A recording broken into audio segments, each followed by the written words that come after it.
J'ai pensé à toutes ces femmes qui se sont battues à travers les ans pour conquérir cette liberté. Et on s'inscrit en fait, lorsque l'on préside un tel congrès, dans cette filiation. Je ne crois pas que l'inscription de ces droits dans la Constitution, d'une part, soit nécessaire.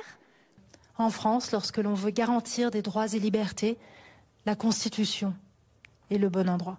D'autre part, soit utile. Pour pouvoir protéger à jamais les femmes et les filles de notre pays en garantissant leur liberté de recourir à l'interruption volontaire de grossesse. Je pense qu'aujourd'hui, ces protections constitutionnelles au regard des droits que vous souhaitez voir inscrits dans la Constitution est suffisante. Et le fait de protéger ce droit dans la Constitution met à l'abri les femmes, nos filles, nos petites filles, d'une éventuelle restriction et d'un retour en arrière. À mon sens, il est nul besoin de brandir des peurs relatives à ce qui se passe dans d'autres pays.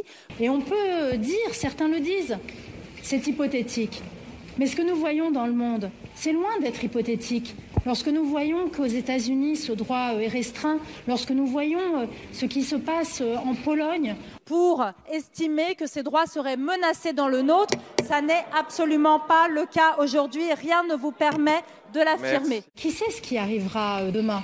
Qui sait qui sera au pouvoir et quelles seront ces tentations ? Donc avis défavorable.